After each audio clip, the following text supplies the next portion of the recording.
Hello students, I welcome you all in this video. In this video we are going to learn about SYGC secretarial practice. As you all know that we have already completed our first chapter, that is Introduction to Corporate Finance, second chapter that is Sources of Corporate Finance, and third chapter that is Issue of Shares. So तीन chapters हमारे complete हो चुके हैं. Alright, and in our today's video we are going to start with the fourth chapter, that is Issue of Debentures. Alright, so issue of debenture is one of the important and easy chapter. Okay, so as you can see here, first हम लोग देखते हैं what is the meaning of debenture. Debenture का मतलब देखते हैं, फिर से हमने ऑलरेडी पढ़ चुका है, बट स्टिल एक बार उसको हम लोग रिमाइंड करते हैं कि डिबेंचर होता क्या है. Basically when company required fund, company issue debentures, that means debenture is the source of fund. Okay, तो फर्स्ट स्टेप यहाँ से स्टार्ट करते हैं हम लोग. When company required fund, company issue debenture, the person who purchased the debenture, that person is known as debenture holder. That means जब company को पैसा चाहिए होता है, कंपनी डिबेंचर इशू करती है. ओके, और जो पर्सन डिबेंचर परचेज करता है वो पर्सन बन जाता है कंपनी का debenture holder. Okay, and debenture holders are the creditors of the company.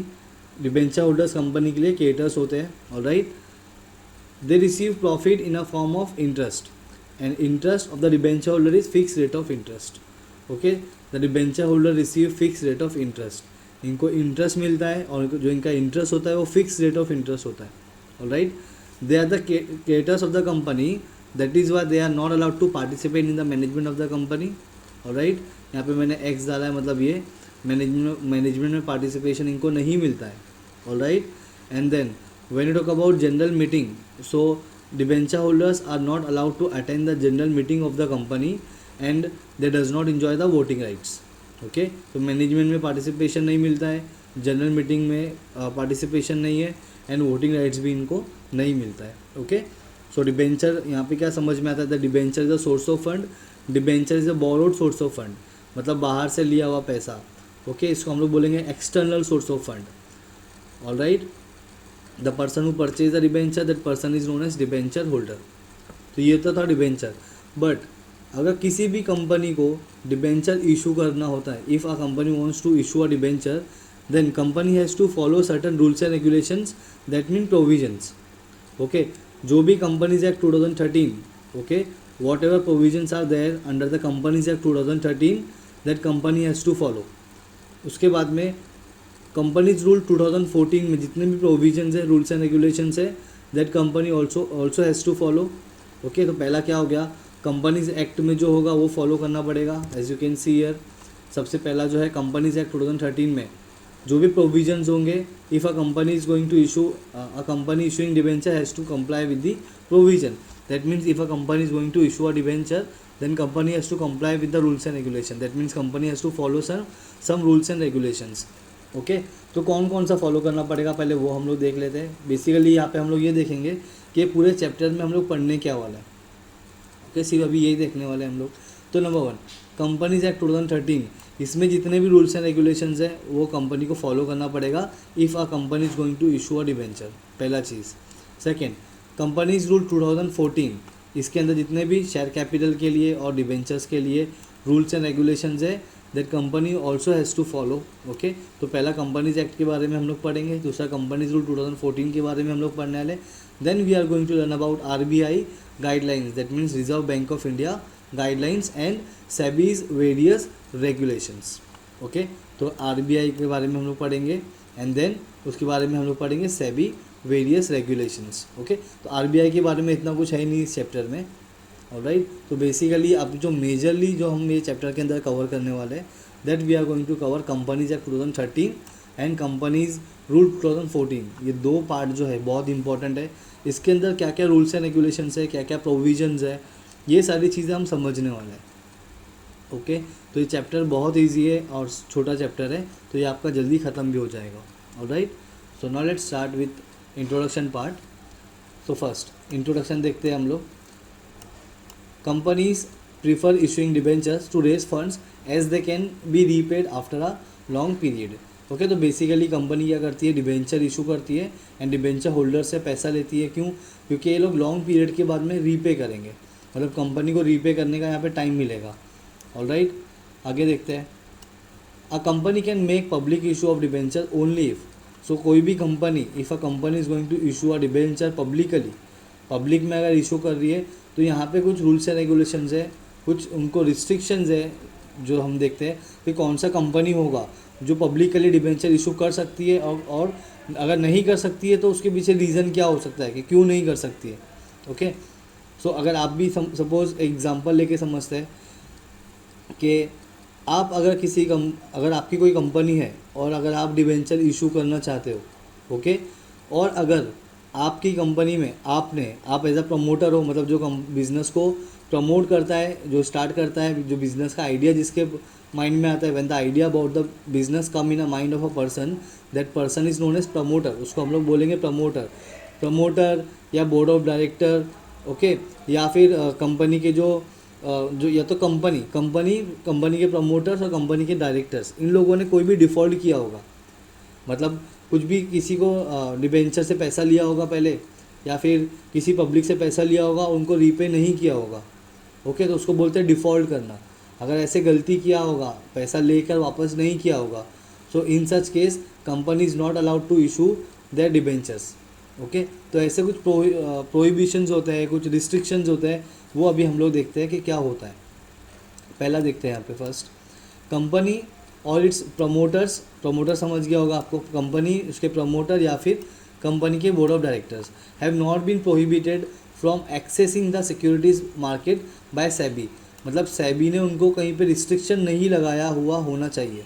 अगर सेबी ने, that is securities and Exchange Board of India ने कहीं पे भी उसके बोर्ड ऑफ डायरेक्टर्स को, कंपनी को या फिर उस प्रमोटर को कुछ रिस्ट्रिक्शंस लगाया होगा, प्रोहिबिट किया होगा, मना किया होगा, तो ये केस में कंपनी या उसके प्रमोटर या उसके डायरेक्टर्स, ये लोग पब्लिकली डिबेंचर इशू नहीं कर सकते। Okay, very simple. आगे देखते हैं। ओके, अगर फिर भी आपको कोई चीज़ नहीं समझ में आ रही होगी या कॉम्प्लिकेटेड लग रही होगी तो आप मेरे को कमेंट में पूछ सकते हो। ओके, चलो आगे बढ़ते हैं अभी। द कंपनी और its promoters, okay, first company, उसके प्रमोटर्स और its directors have not been declared as a wilful defaulter और has not defaulted in repaying any principal amount और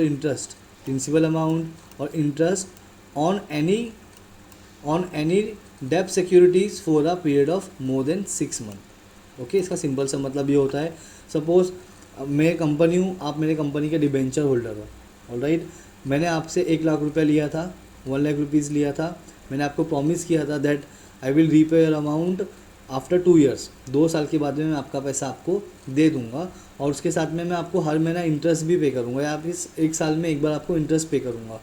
ओके, ये मैंने आपको प्रॉमिस किया था, बट जैसे ही आपका 2 साल कंप्लीट हुआ, मैंने आपको इंटरेस्ट भी पे नहीं किया, और मैंने आपको जो आपका अमाउंट था, जो 1 लाख रुपये मैंने आपसे लिया था, वो भी मैंने आपको पे नहीं किया। अगर ये चीज़ मैंने 6 मंथ तक के मैंने, अगर जैसे अभी 2 साल के बाद में आपका कंप्लीट हो गया और मैंने आपको पैसा नहीं दिया है, तो उस दिन से लेकर विदिन 6 मंथ अगर मैंने आपको पैसा रिटर्न नहीं किया है, अगर मैंने आपका पैसा आपको रिटर्न नहीं किया है, तो मैं डिफ़ॉल्टर बन जाऊंगा। ओके, और अगर मैं डिफ़ॉल्टर बन गया, देन मैं, अगर 6 मंथ से ज़्यादा मैंने आपका पैसा रुका के रखा मेरे पास, तो फिर मैं डिफ़ॉल्टर बन जाऊंगा, और फिर मेरी कंपनी पब्लिकली डिबेंचर इशू नहीं कर पाएगी। Okay, very simple and very clear.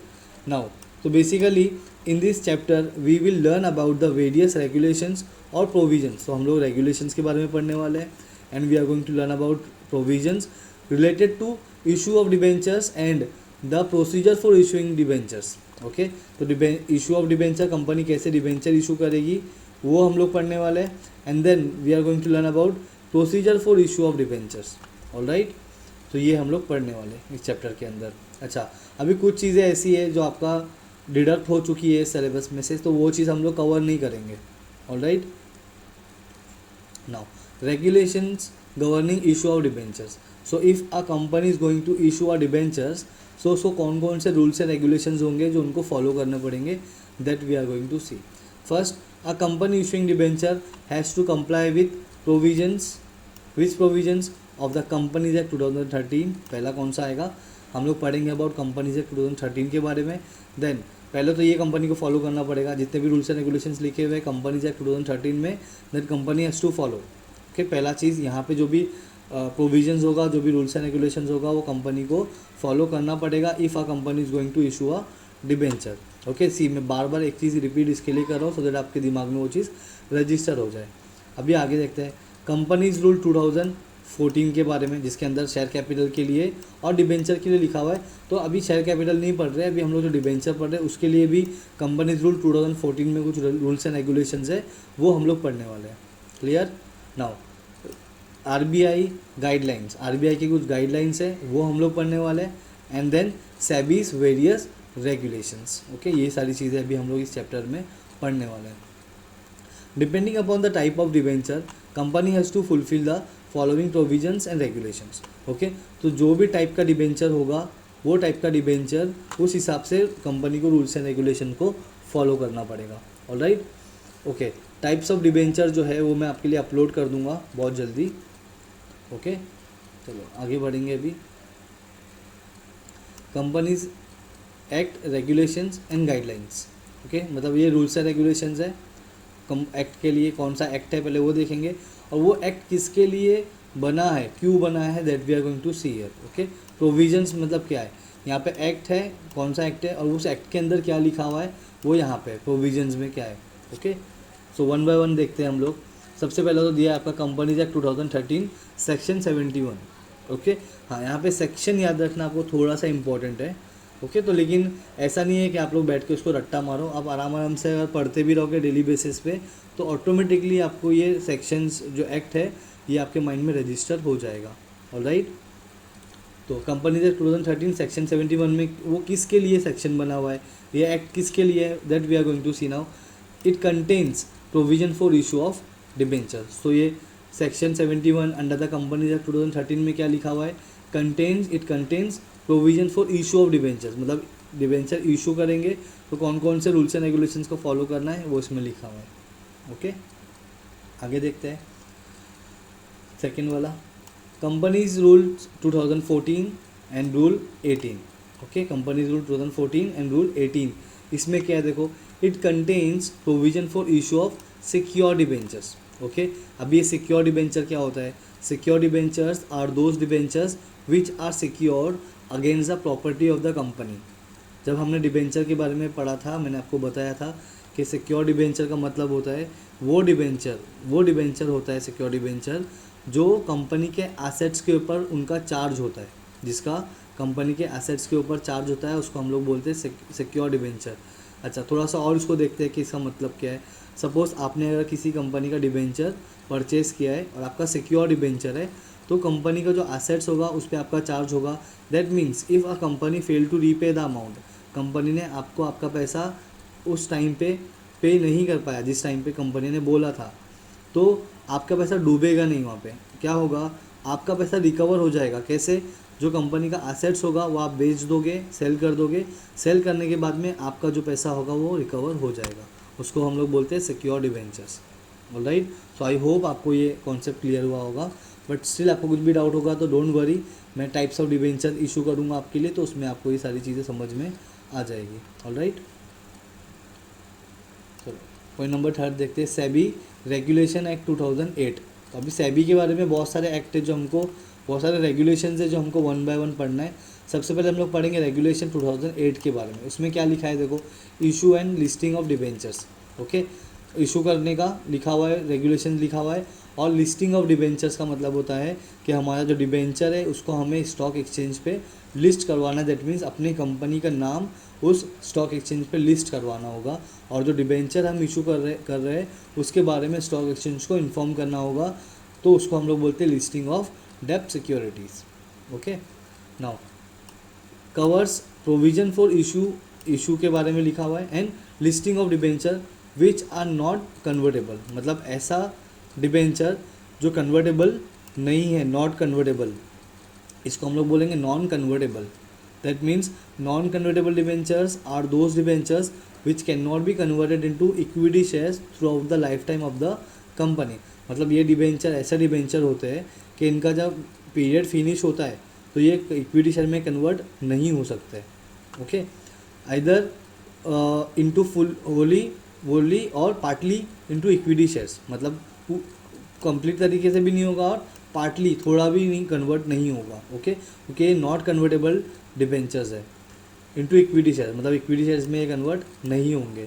It is applicable if debenture are issued through public offer के थ्रू इशू होगा, प्राइवेट प्लेसमेंट के थ्रू इशू होगा, और फॉर लिस्टेड डिबेंचर्स, ओके, या फिर लिस्टेड डिबेंचर होगा, मतलब वो डिबेंचर जो स्टॉक एक्सचेंज पे ऑलरेडी लिस्टेड है, ओके, तो वो इस कंपनी के लिए ये एप्लीकेबल होता है। ऑलराइट, ये public offer, private placement and for listed debenture, ये सारी चीज़ें हमने ऑलरेडी चैप्टर नंबर 2 में अच्छे से पढ़ा है, ओके। चलो, फिर भी आपको कुछ डाउट होगा तो आप मेरे को बोलोगे, तो मैं आपको वीडियो भी बता दूंगा और मैं अच्छे से एक बार एक्सप्लेन भी कर दूंगा। ऑलराइट, चलो नाउ लेट्स स्टार्ट, आगे का देखते हैं। As per this provisions company has to follow disclosure requirement as applicable to public issue of equity shares, okay. तो एज पर दिस प्रोविजन, ये प्रोविजन क्या बोलता है, company has to follow disclosure requirement as applicable to public issue of equity shares. तो company को जो disclose करेगी company अपना इन्फॉर्मेशन, मतलब कंपनी को सारी इन्फॉर्मेशन जो है वो डिस्क्लोज करना होगा, सिंपल सी बात है इस प्रोविजन के हिसाब से। That means if a company is going to issue a debenture, तो कंपनी को सारी चीज़ें अपने प्रोविजंस के बारे में डिस्क्लोज करना पड़ेगा, रूल्स एंड रेगुलेशंस के बारे में डिस्क्लोज करना पड़ेगा। ऑलराइट, चलो आगे देखते हैं। अभी point number 4, SEBI, that means Securities and Exchange Board of India issue of share capital and disclosure requirement regulation 2009, ये हमने देखा था 2008 था। Now we are going to see about question regulation act 2009। So provision for issue of debentures and listing of debentures that are convertible, मतलब provision, rules and regulations of issue of debenture and listing of debenture, debenture को list करने के लिए, but which one convertible, okay. See, ये दोनों similar है। यहाँ पे क्या था, नॉन कन्वर्टेबल, नॉट कन्वर्टेबल था, सी यहाँ पे नॉट लिखा हुआ है, तो नॉन कन्वर्टेबल के लिए रेगुलेशन 2008 और कन्वर्टेबल डिबेंचर्स के लिए 2009, ऐसे आप याद रख सकते हो, ओके।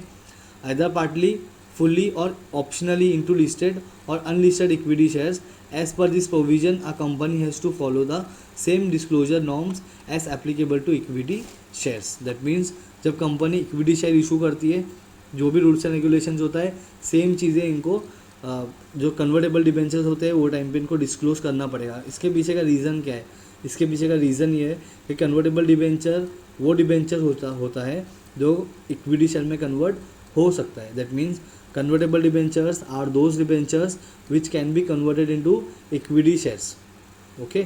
तो इसके अगर वो कन्वर्ट हो सकता है इक्विटी शेयर में, तो इक्विटी शेयर्स के लिए जितनी भी इन्फॉर्मेशन है वो उसके साथ में डिस्क्लोज करना इज़ वेरी इंपॉर्टेंट। किसके साथ में, डिबेंचर होल्डर के साथ में, जो कुछ वक्त के बाद में कंपनी का इक्विटी शेयर होल्डर बनने वाला है, दैट मीन्स कंपनी का ओनर बनने वाला है, okay.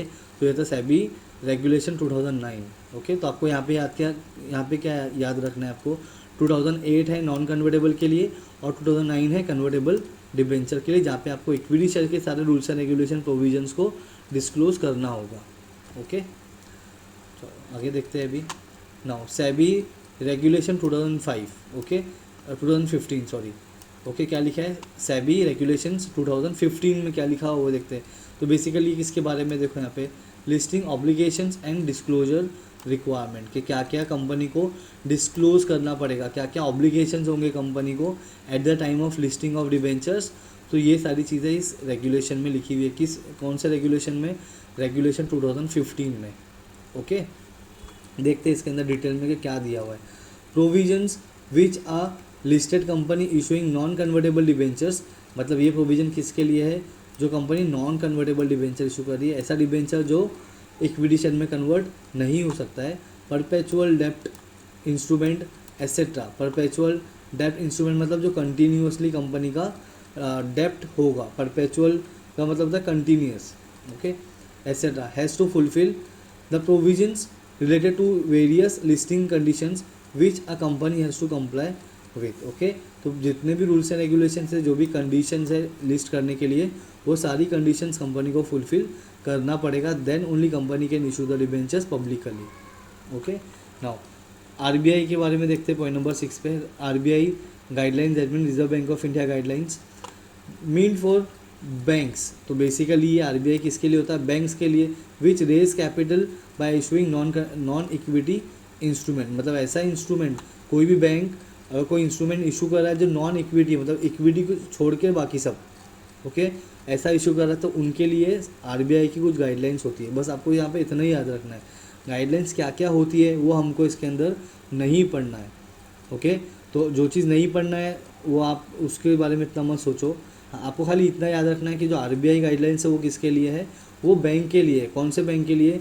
Which raise capital by issuing non convertible non equity instruments, उसके लिए, okay.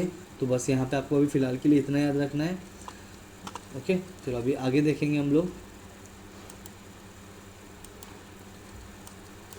A company can issue secure as well as unsecure debentures, मतलब जो कंपनी होगी वो सिक्योर डिबेंचर भी इशू कर सकती है और अनसिक्योर डिबेंचर भी इशू कर सकती है। अब इसमें फ़र्क क्या होता है, मैंने आपको बताया secure debentures are those debentures which having a charge on assets of the company, मतलब उनका पैसा डूबेगा नहीं। कंपनी को अगर लॉस भी हो जाता है, कंपनी ने आपका पैसा अगर रीपे नहीं किया, तो वो केस में आप कंपनी का एसेट जो होगा वो आप सेल करके अपना पैसा रिकवर कर सकते हो, उसको हम लोग बोलते हैं सिक्योर डिबेंचर।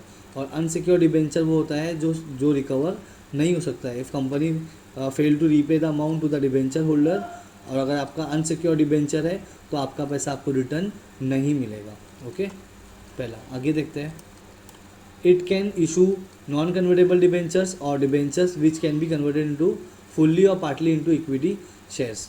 तो बेसिकली ये किसके लिए होता है, ओके, जो रूल्स एंड रेगुलेशंस है वो किसके लिए? It can issue non convertible debenture, non convertible मतलब वो डिबेंचर जो इक्विटी शेयर में कन्वर्ट नहीं हो सकता है, या फिर और debenture which can be converted fully और पार्टली, मतलब फुल्ली मतलब अगर आपके पास 10 डिबेंचर है तो 10 का 10 क्या हो जाएगा, इक्विटी शेयर में कन्वर्ट हो जाएगा, या फिर 10 डिबेंचर है तो 5 आपका हो जाएगा या 8 हो जाएगा, ओके, इनटू इक्विटी शेयर्स। किस में कन्वर्ट हो जाएगा? इक्विटी शेयर्स में। ऑल डिबेंचर्स आर रिडीमेबल, जितने भी डिबेंचर्स होते हैं वो क्या होते हैं? Redeemable. That means have to be repaid. That means if a company is taking money from the debenture holder, then company has to repay the amount after a certain period of time. That is called redeemable debentures.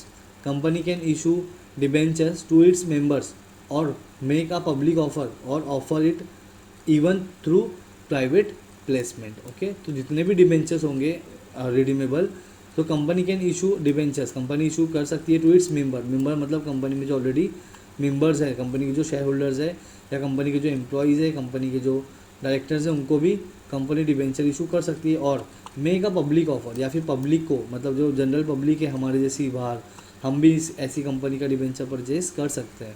और offer it even through private placement, या फिर private placement के through भी company debenture issue कर सकती है। Private placement हमने पढ़ा था, ओके।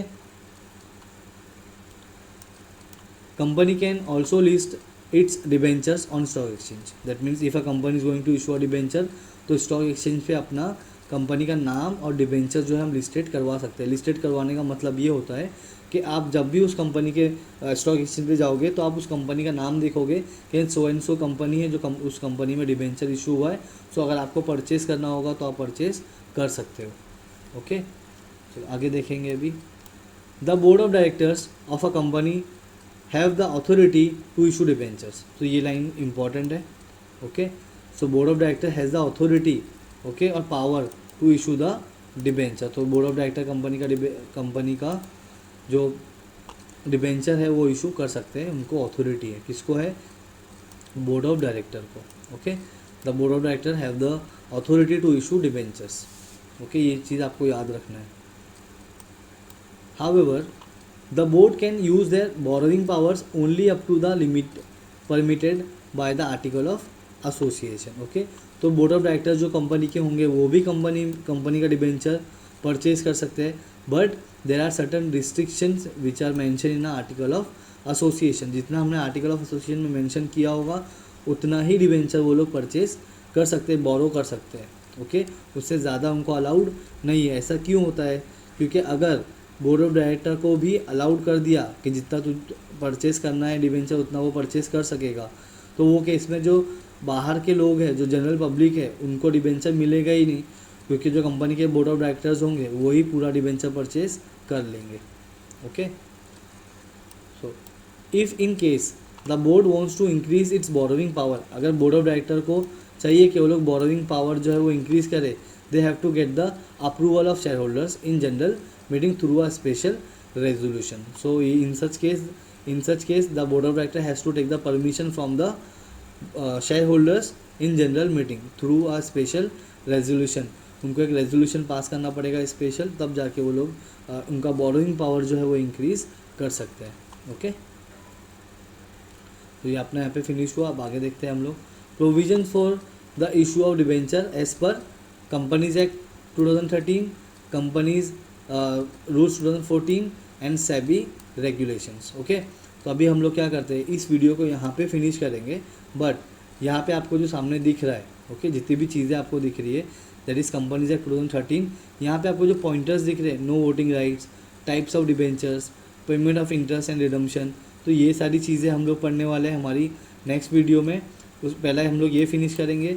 सेकेंड वीडियो में हम लोग कंपनीज रूल 2014 के बारे में फिनिश करेंगे एंड कुछ सेबी के जो रेगुलेशंस है वो हम लोग फिनिश करेंगे. दैट मीन्स हमारा 3 से 4 वीडियो में issue of debentures chapter number 4 जो है वो कंप्लीट हो जाएगा. ओके, तो ये हमारा इंट्रोडक्शन वीडियो था. आई होप आपको समझ में आया होगा. बट स्टिल आपको कुछ भी डाउट होगा या कोई चीज़ नहीं समझ में आई होगी, डोंट वरी, जस्ट कमेंट करो. आपको जो भी डाउट होगा वो क्लियर हो जाएगा. और आपको इसके अलावा कोई दूसरे चैप्टर का नोट्स वगैरह चाहिए होगा तो मेरा जो मेल आईडी है, ओके, वो मेल आईडी है मेरा smart classes, okay, smart classes QP, okay, smart classes QP@gmail.com. चाहिए तो मैं यहाँ पे आपको नीचे लिंक यहीं पे स्क्रीन के ऊपर आपको वो दिख जाएगा. ओके, तो उसके ऊपर आप मुझे मेल करो तो आपको जो भी नोट्स वगैरह चाहिए होगी, अगर मेरे पास अवेलेबल होगी तो मैं आपको वो प्रोवाइड कर दूंगा मेल के through. Okay, so students, I hope you understood today's introduction part. अगर आपको स्टिल कुछ डाउट होगा, कुछ नहीं समझ में आया होगा तो आप पूछ सकते हो. Till then, thank you very much students.